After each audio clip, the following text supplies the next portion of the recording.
Di video kali ini kita akan mengenal salah satu spesies ular berbisa mematikan di sekitar lingkungan kita, teman-teman. Ular dalam kategori ini, gigitan mereka dapat menyebabkan kerusakan fatal pada manusia, bahkan sampai ke kematian. Ini adalah ular weling atau ular belang. Dalam bahasa Inggris dikenal dengan sebutan Malayan Krait, dan nama ilmiah dari spesies ini adalah Bungarus candidus. Ular ini sendiri termasuk dalam keluarga Elapidae. Ular Elapidae ini satu famili dengan ular kobra, ular welang. Nama dari ular weling biasanya berasal dari kata Jawa welingan, di mana mitosnya ular ini itu ketika dia itu masuk ke rumah orang tersebut itu punya janji tapi dilanggar gitu, teman-teman. Habitat dari ular ini itu meliputi daerah-daerah basah seperti sawah, tambak, daerah berbukit. Tapi ular ini juga sering kita temukan di daerah pegunungan. Ular weling ini aktif nokturnal atau malam hari dengan memakan katak, kodok, kadal-kadalan, dan juga ular ini itu jauh lebih sering bersifat kanibal atau memakan sesama ular, teman-teman. Sebenarnya ular weling ini memiliki varian warna hitam polos. Yang varian hitam polos itu disebut dengan nama Bungarus javanicus. Sekarang udah digabung jadi Bungarus candidus. Jadi ular weling ini nggak harus warna belang-belang kayak gini. Kadang ada juga yang warna hitam polos, teman-teman. Ular weling ini sekilas kayak kerabatnya si Bungarus fasciatus atau ular welang.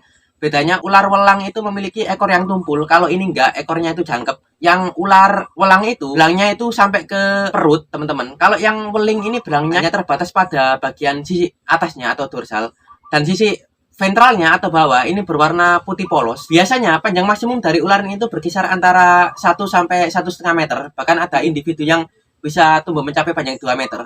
Tapi umumnya hanya bisa ditemukan dengan ukuran yang kecil, hanya panjangnya itu 1 meteran, teman-teman. Penyebaran dari ular ini itu mulai dari Sumatera, Jawa, Kalimantan, dan Bali. Dan untuk di luar Indonesia sendiri ada Malaysia, Thailand. Ular ini sendiri masuk ke dalam kategori high venom, di mana gigitan mereka ini dapat menyebabkan kerusakan fatal pada manusia, bahkan sampai ke kematian. Tipe bisa dari ular ini adalah neurotoksin, di mana bisa mereka itu menyerang sistem saraf. Dan kalau kegigit ular ini, biasanya orang tersebut itu akan mengalami rasa kantuk yang sangat luar biasa, disertai dengan tubuh kaku, mati rasa pada bagian bibir, biasanya sampai ke kejang-kejang, teman-teman, karena bisa dari ular ini itu menyerang sistem saraf otak dan juga tulang belakang biasanya. Tipe gigi dari ular ini adalah Proteroglipa, di mana giginya itu panjang dan terletak di depan rahang.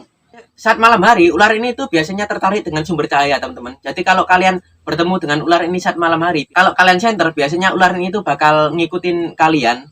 Jadi mitosnya di daerah saya itu kalau ketemu ular ini itu suka ngejar gitu loh, teman-teman. Padahal ular ini tuh cuma penasaran dengan center. Dan ular ini sendiri kalau ketemu dengan orang itu kebanyakan mereka itu menghindar. Mereka ini memiliki gerakan yang patah-patah. Ini ciri khas dari genus Krait atau genus Bungarus, di mana mereka itu memiliki gerakan yang patah-patah.